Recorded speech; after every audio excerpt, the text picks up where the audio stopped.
सवाई माधोपुर से आ रही खबर के साथ, जहां पर मानवीय संवेदनाओं को झकझोर देने वाला एक मामला सामने आया। यहां पर मृतक का अंतिम संस्कार करने के लिए लोगों को उफनते नाले के बीच अपनी जान को जोखिम में डालना पड़ा। दरअसल सवाई माधोपुर में हो रही मूसलाधार बारिश के चलते नदी नाले उफान पर आ गए हैं। यही वजह है कि लोगों को कई तरह की परेशानियां हो रही हैं और ऐसी ही परेशानी जिला मुख्यालय के पुराने शहर भेरू दरवाजा के पास देखने को मिली। यहाँ पर एक व्यक्ति का निधन हो जाने पर उसके शव को उफनते नाले के बीच से ले जाना पड़ा। बारिश और उफनते नालियों में लोग अपनी जान जोखिम में डालकर उतरते हुए गए। उफनते नाले को शव लेकर पार करना लोगों के लिए काफी मुश्किल भरा था। कई जगहों पर शव अर्थी से गिरते गिरते बचा। शव यात्रा में शामिल लोगों ने एक दूसरे का हाथ मजबूती से थामा और उफनते नाले को जैसे तैसे पार किया। शव को शमशान तक पहुंचाया गया और अंतिम संस्कार किया गया। बता दें कि लटिया नाले में आज तक पुलिया का निर्माण नहीं हुआ है, जिसके चलते हर साल लोग बारिश में जान जोखिम में डालकर उससे पार करने के लिए मजबूर हैं।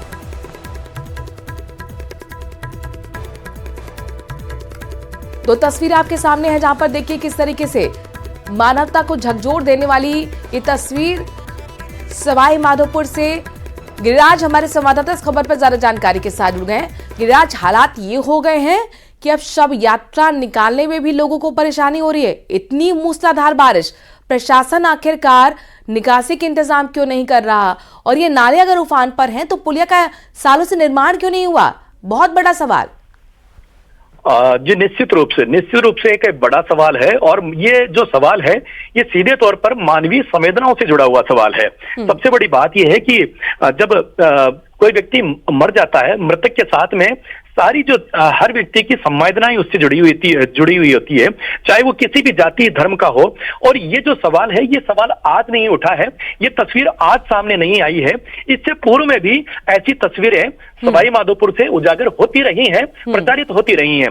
कई मर्तबा जो जनप्रतिनिधियों हैं उनसे गुहार की गई है, कई मर्तबा जो आधिकारिक लोग हैं उनसे गुहार की गई है, लेकिन इस मामले पर आज तक रत्ती भर भी काम नहीं हुआ। ये जो तस्वीरें जो देख रहे हैं, ये जाहिर तौर पर देखिए एक दूसरे का हाथ थामकर ये लोग शव यात्रा निकाल रहे। खुदा ना खास्ता यहाँ पर कोई हादसा हो जाता, कोई व्यक्ति इस उफलते नाले में बह जाता, तो फिर जिम्मेदारी किसकी होती? यही सबसे बड़ा सवाल है कि जिम्मेदारी के नाम पर हर व्यक्ति अपने दोनों हाथ खड़े कर देता है। यहाँ पर सवाई माधोपुर में कल की जो तस्वीर थी, ये अपने आप में हृदय विदारक तस्वीर है। हर किसी की जो चित्कार है वो मन से अपने आप में निकलती है, चाहे वो इसके लिए चाहे सरकार जिम्मेदार हो, चाहे इसके लिए आधिकारिक मशीनरी जिम्मेदार हो। अच्छा गिरिराज, ये भी बताइए कि दूसरा रास्ता नहीं था? इस नदी, ये जो उफनता नाला है, इसी को पार करने के लिए लोग यहाँ पर मजबूर हैं? निश्चित रूप से दूसरा रास्ता नहीं था, दूसरा कोई विकल्प नहीं था। क्योंकि ये विनोबा बस्ती का शमशान घाट है। विनोबा बस्ती इस नाले से लगी हुई है कि ये बड़ी एक कॉलोनी है जिसमें 500 से 1000 लोग यहाँ पर रहते हैं और उनका ये जो शमशान है ये नाले के दूसरी पार में है।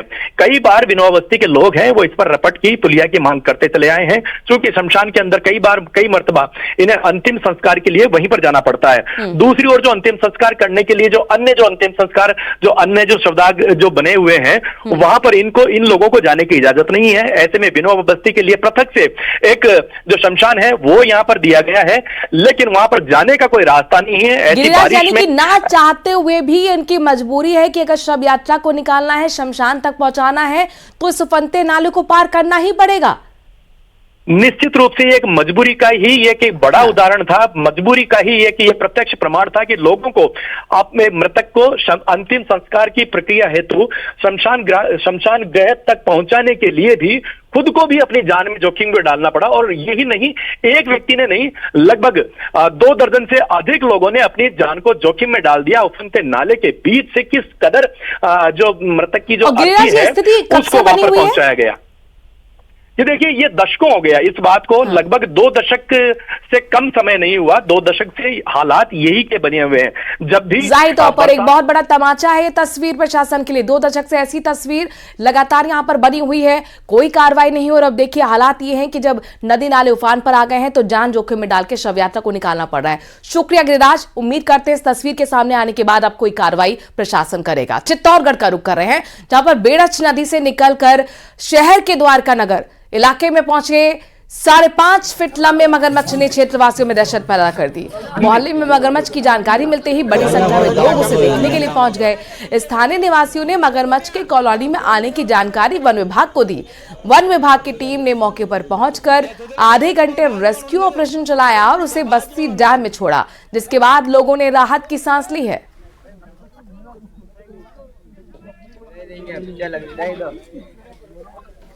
अगली खबर सवाई माधोपुर से ही है, जहां पर मलांडा डूंगर उपखंड के खिरड़ी कस्बे में देर रात को हुई लगातार बारिश के चलते एक मकान गिरने से बुजुर्ग की मौत हो गई। जानकारी के मुताबिक देर रात एक मस्जिद की करीब 70 फीट ऊंची निर्माणाधीन मीनार एक पक्के मकान पर गिर गई, जिसके चलते 2 मंजिला पक्का मकान धराशायी हो गया। मकान के मलबे में दबने से एक 60 साल के बुजुर्ग व्यक्ति की मौत हो गई। सूचना पर मलांडा डूंगर की कार्यवाहक उपखंड अधिकारी, नायब तहसीलदार, थाना अधिकारी, नगर पालिका प्रशासन के तमाम अधिकारी आनन फानन में पहुंचे। करीब 5 घंटे तक रेस्क्यू ऑपरेशन चलाया जा गया, तब जाकर शव को मलबे से बाहर निकाला गया। वहीं पीड़ित परिवार प्रशासन से मुआवजे की मांग कर रहा है।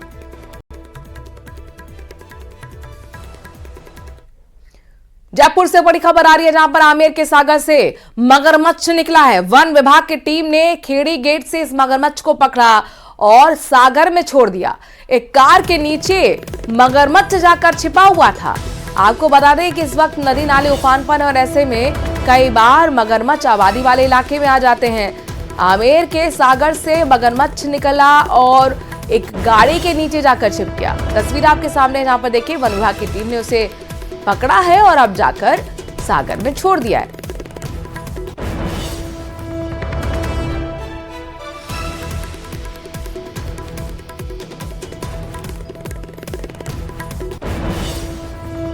आमेर के सागर में मगरमच्छ बाहर निकल आया था, एक कार के नीचे जाकर छिप गया था। वन विभाग की टीम को जानकारी दी और उसके बाद उसे वापस सागर में छोड़ा गया है। दरअसल लगातार बारिश हो रही है, इस वजह से कई बार जीव जंतु हैं वो आबादी वाले क्षेत्र में पहुंच जाते हैं।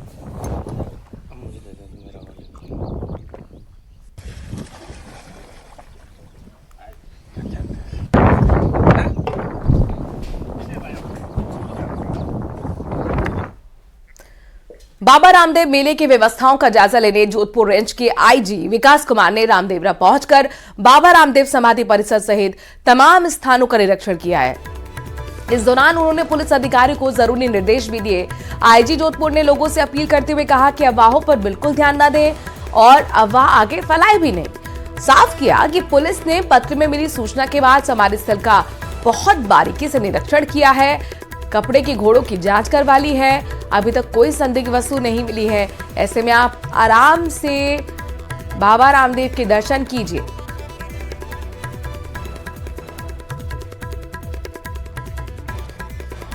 बाबा रामदेव का 640वां भादवा मेला समापन की ओर आ गया है, तो वहीं आज देश के अलग अलग स्थानों से भी भक्त बाबा की समाधि के दर्शन के लिए पहुंचे। 2 दिन पहले रामदेवरा मेले में किसी अज्ञात व्यक्ति द्वारा बम होने की जानकारी से दहशत फैल गई थी। उसका असर अभी भी देखने को मिल रहा है। पिछले 3 दिन से बहुत कम संख्या में लोग बाबा की समाधि के दर्शन के लिए पहुंच रहे हैं। ऐसे में समाधि स्थल पर उसके आसपास जहां पहले के दिनों में लंबी लंबी कतारें रहती थीं, तो वहीं कतारें अब सिकुड़कर समाधि स्थल तक के अंदर तक पहुंच चुकी हैं। ऐसे में प्रशासन की तरफ से लगातार भक्तों से अपील यही की जा रही है कि वो लोग निडर होकर बाबा की समाधि के दर्शन के लिए पहुंचे रामदेवरा। उन्हें यहाँ पर सुरक्षा संबंधी किसी तरह की कोई परेशानी नहीं होगी।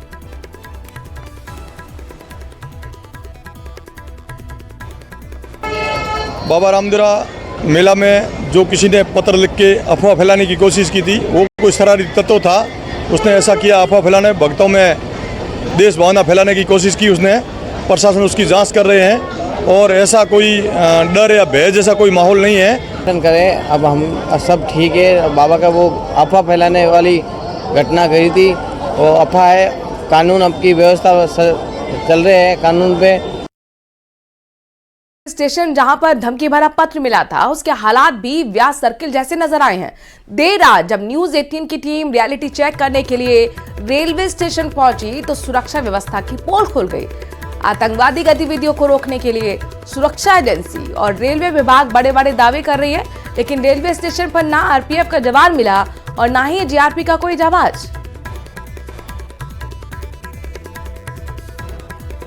बाबा रामदेव मंदिर को बम से उड़ाने की धमकी वाला खत परमाणु नगरी पोखरण में मिला था। पोखरण रेलवे स्टेशन की खिड़की पर एक अज्ञात व्यक्ति ने खत लेकर बताया था कि जो बाबा रामदेव के मंदिर में जो घोड़े चढ़ाए जाते हैं उसमें बम फिट है। पाकिस्तान और दाऊद की साजिश बताई थी, लेकिन बम की जानकारी मिलने के बाद प्रशासन में हड़कंप मच गया। तो सुरक्षा एजेंसियां और पुलिस अलर्ट थी, लेकिन न्यूज 18 की टीम यहां रियलिटी चेक करने पहुंची है रेलवे स्टेशन पोखरण। मैं कैमरामैन से आग्रह करूंगा और दृश्य दिखाएंगे कि पश्चिमी राजस्थान का महाकुंभ कहे जाने वाला बाबा रामदेव मेला इन दिनों परवान पर है, लेकिन सुरक्षा के लिहाजे से बात की जाए तो यहाँ कोई प्रकार की चेकिंग न की जा रही है। न आरपीएफ के जवान तैनात है और न जीआरपी के। लेकिन यहाँ जो खत डालने वाला व्यक्ति वह भले खत डाल दे, लेकिन इनसे पूछताछ करने वाला कोई नहीं है, क्योंकि यहाँ जो सीसीटीवी कैमरों की जो व्यवस्था न होने के कारण खत डालने वाले व्यक्ति की शिनाख्त भी नहीं हो पाई थी। लेकिन सुरक्षा लिहाजे से देखा जाए सुरक्षा के नाम पर जीरो नजर आ रहा है। कैमरामैन चंद्रवन के साथ सावल दानरत्न, न्यूज 18 राजस्थान, जैसलमेर। कोटाब गोली चलते हैं जहां पर चोरों के हौसले बेहद बुलंद नजर आए दिन चोरी की वारदात को अंजाम दिया जा रहा है। ताजा मामला महावीर नगर इलाके का है। यहां पर चोर ने एक साइकिल पर हाथ साफ कर दिया, लेकिन उसकी करतूत वहां पर लगे सीसीटीवी में कैद हो गई। वीडियो में देखा जा सकता है कि एक मकान में घुसकर एक चोर ने चंद मिनट में साइकिल चुराने की वारदात को अंजाम दिया और मौके से फरार हो गया। पुलिस ने सीसीटीवी फुटेज के आधार पर चोर की तलाश शुरू कर दी है।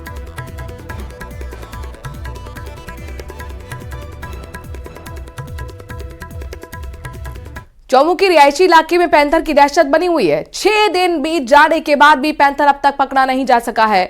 एक बार फिर कृष्णा नगर भैरव विहार कॉलोनी में पैंथर का मूवमेंट सीसीटीवी में कैद हो गया। सूचना मिलते ही मौके पर रेंजर अजय बड़गुजर सहित वन विभाग की तमाम 4 सर्च टीमें मौके पर पहुंची। पैंथर के पग मार्क और सीसीटीवी फुटेज के आधार पर पैंथर का पता लगाने के लिए सर्च अभियान चलाया गया, लेकिन पैंथर का कुछ पता नहीं लग पाया। बता दें कि आबादी क्षेत्र में पिछले 6 दिन से लगातार पैंथर का मूवमेंट देखने को मिल रहा है। वन विभाग लगातार सर्च ऑपरेशन चला रहा है, लाउड स्पीकर से अनाउंस कर लोगों से अलर्ट रहने की अपील भी कर रहा है।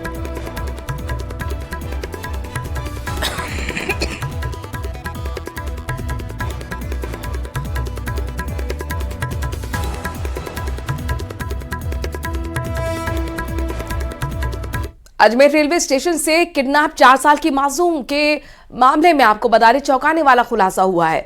पूछताछ में आरोपी ने अपना गुनाह कबूल करते हुए कहा कि अपहरण से पहले उसने बच्ची की मां को शादी का प्रस्ताव दिया था। शादी का प्रस्ताव स्वीकार नहीं करने पर आरोपी ने बच्ची का किडनैप कर लिया।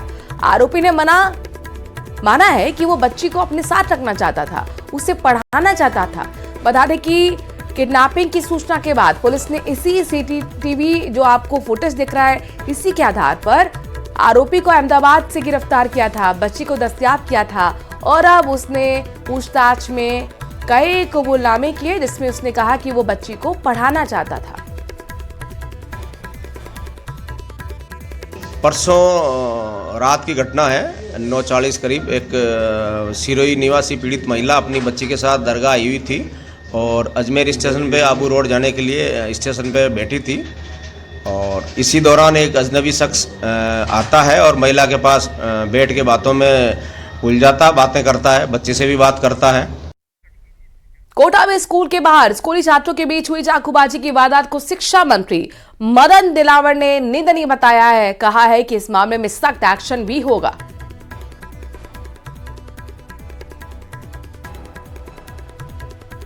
आपको बता दें निंदनीय है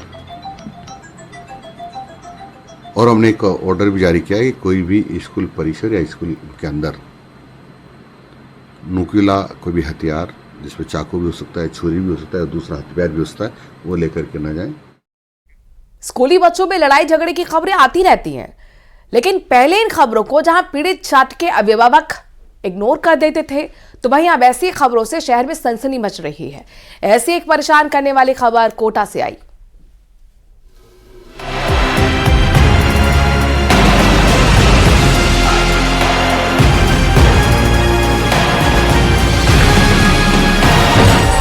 उदयपुर के बाद कोटा ने किया हैरान।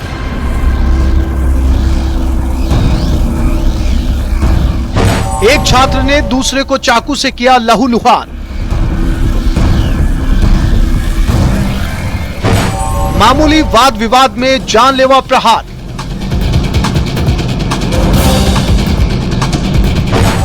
जरा समाज भी तो करे विचार। बच्चों के दिमाग में कहां से भर रहा जहर।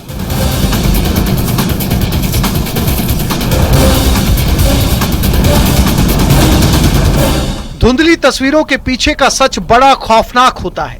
व्हीलचेयर पर घायल छात्र के साथ जो हुआ है, उससे स्कूली छात्रों के अभिभावकों के दिन का चैन और रातों की नींद हराम हो सकती है।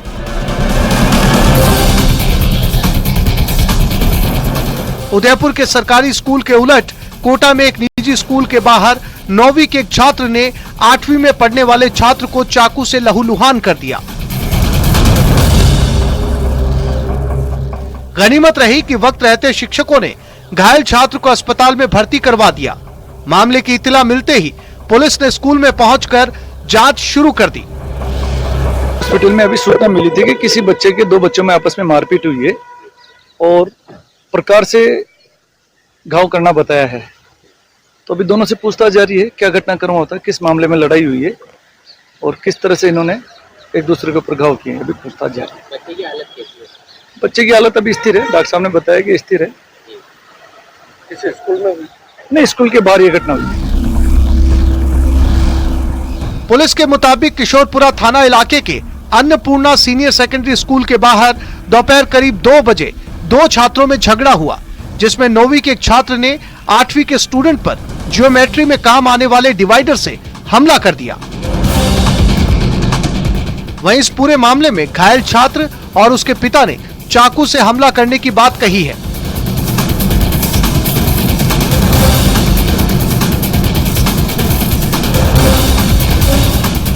आपको बताते चलें कि उदयपुर की घटना के बाद पिछले महीने शिक्षा विभाग ने नई गाइडलाइन जारी की, जिसमें स्कूल के अंदर कैंची, चाकू या दूसरी किसी नुकीली चीज या हथियार लाने पर प्रतिबंध लगाया गया है। इसके लिए शिक्षकों को नियमित रूप से बच्चों के बैग या दूसरे सामान की जांच करने को कहा गया है। इसके बावजूद प्रदेश भर के स्कूलों से चाकूबाजी की परेशान करने वाली खबरें सामने आ रही हैं। फिलहाल घायल स्कूली बच्चे को अस्पताल में भर्ती करवाया गया है, लेकिन बड़ा सवाल कि तमाम प्रयासों के बावजूद कोचिंग नगरी में चाकूबाजी की वारदातें थम नहीं रही हैं। कोटा से न्यूज़ 18 राजस्थान के लिए ओम प्रकाश मारू। और इस हरियाणा विधानसभा चुनाव से बड़ी खबर आ रही है। कांग्रेस ने स्टार प्रचारकों का ऐलान कर दिया है। लिस्ट में मल्लिकार्जुन खड़गे, राहुल गांधी सहित 40 नेताओं के नाम हैं। अशोक गहलोत, सचिन पायलट, गोविंद सिंह डोटासरा भी इस लिस्ट में शामिल हैं। स्टार प्रचारकों की सूची जारी कर दी गई है कांग्रेस की तरफ से। हरियाणा में विधानसभा चुनाव और इसको लेकर स्टार प्रचारकों का ऐलान कांग्रेस की तरफ से किया गया है। इस लिस्ट में कांग्रेस के राष्ट्रीय अध्यक्ष मल्लिकार्जुन खड़गे हैं, राहुल गांधी समेत 40 नेताओं के नाम हैं। बात राजस्थान की करें तो राजस्थान के पूर्व मुख्यमंत्री अशोक गहलोत, सचिन पायलट और पीसीसी चीफ गोविंद सिंह डोटासरा भी स्टार प्रचारकों की लिस्ट में शामिल हैं। यानी ये सभी नेता आपको अब धुआंधार विधानसभा चुनाव के लिए रैली करते हुए हरियाणा में नजर आने वाले हैं। आपको बता दें कि हरियाणा में लगातार कांग्रेस रणनीति बना रही है, बैठकों का दौर चल रहा है। एक तरफ उम्मीदवारों की लिस्ट जारी हो रही है तो दूसरी तरफ स्टार प्रचारकों की लिस्ट भी जारी कर दी गई है। पिछले 3 दिन से लापता लड़की को कोटा के आरकेपुरम थाना पुलिस ने श्रीनाथपुरम स्टेडियम के पास से दस्तयाब कर लिया है। पुलिस ने लड़की को दस्तयाब कर बाल कल्याण समिति के समक्ष पेश किया और बालिका गृह भेज दिया। बता दें कि 3 दिन पहले लड़की बिना बताए घर से निकल गई थी। इस मामले में परिजनों ने लापता होने की रिपोर्ट दर्ज करवाई थी, जिसके बाद पुलिस ने टीम गठित की, आसपास के इलाके के सीसीटीवी फुटेज खंगाले और आखिरकार लड़की को श्रीनाथपुरम स्टेडियम के पास से दस्तयाब किया गया।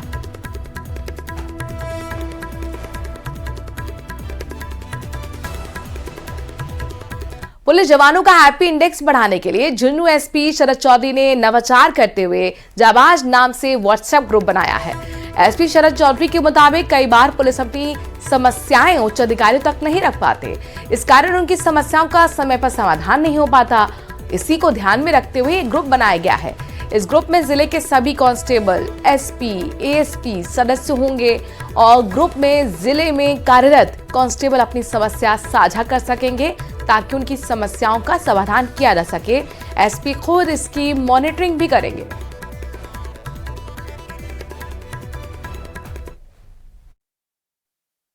अपराधियों की धरपकड़ में लगी है, लेकिन अपराधियों की जो धरपकड़ है वो जो मेरी टीम है कांस्टेबलरी की, उसके माध्यम से ही करता हूँ।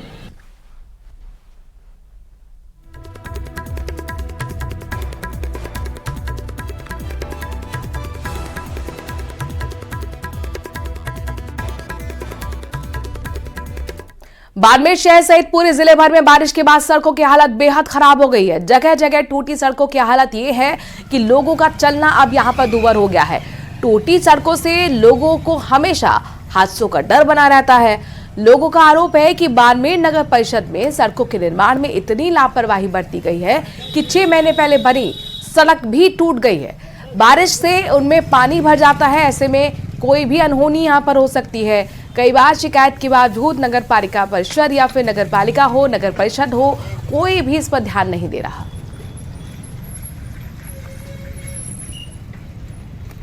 ये करीबन जब सीसी रोड एक बार बनी उसके बाद में इसका कोई काम नहीं हुआ है और ये सब टूटी हुई है। और अभी जो बीच में एक टेंडर पास हुआ था उसमें लिपापोती करके सीसी रोड को वहीं छोड़ दिया है। यहाँ से करीबन आधा किलोमीटर के पास वहीं छोड़ दिया। उसके बाद में खड्डे खड्डे है पूरे रोड में और काफ़ी समय यहाँ बारिश में रोडों की इतनी हालत ख़राब होती है, ना कोई सफाई है, ना कोई यहाँ से पेड़ पौधे भी बड़े हुए यहाँ आते नहीं है कोई। और ये रोडें तो पूरी ऐसी टूटी हुई पड़ी है, हालत ख़राब हो रही है। और आ रोड यहाँ की है, रोड भागोड़ी है, ते पानी भेड़ो हो जावे, गंदो हागेड़ो बरसात रे महीने। और 12 महीना हुआ ये रोड ऑर्डर भी हो गया लेकिन करा नहीं रहा है, 2 साल हुआ। समझा, रोड हागेड़ी भागोड़ी है। सैनिक विश्राम घर है, होमी है आ और इंदिरा कॉलोनी है, समझा। और सिटी रे बहुत नज़दीक है, समझा। और एथियों बहुत पूरी इंदिरा कॉलोनी रो पूरो मतलब 4-5 किलोमीटर भौरा लगा जितना लोग है पूरा कॉलोनी ये रास्ते ही बेवे, बीजो कोई रास्ता आप है ही आप ही को नहीं। पुलिस अपनी छवि सुधारने की लाख कोशिश करे लेकिन कुछ पुलिसकर्मी वर्दी दागदार को बनाने में कोई कमी नहीं छोड़ रहे। इस बार 12 में ड्यूटी पर तैनात पुलिसकर्मी नशे में धुत नजर आया। 112 वाहन पर तैनात पुलिसकर्मी शराब के नशे में न केवल धुत था बल्कि सरकारी गाड़ी में ही अपने साथ शराब की बोतल भी लेकर घूम रहा था। ड्यूटी के दौरान पुलिसकर्मी इतना नशे में था कि उससे ठीक से बोला तक नहीं जा रहा था। दरअसल कल मंडा में बीती रात कार चालक ने गाय को टक्कर मार दी थी, जिसकी जानकारी ग्रामीणों ने पुलिस कंट्रोल रूम को दी। सूचना के कुछ देर बाद पुलिस की डायल 112 की गाड़ी मौके पर पहुंची। गाड़ी में तैनात कोतवाली थाने का हेड कांस्टेबल हरि नारायण नागर नशे में धुत दिखा। ग्रामीणों ने इसकी जानकारी पुलिस को दी। 112 नंबर गाड़ी है, ये है ना, ये ट्रैकर है, ड्रिंक कर रखी है ना।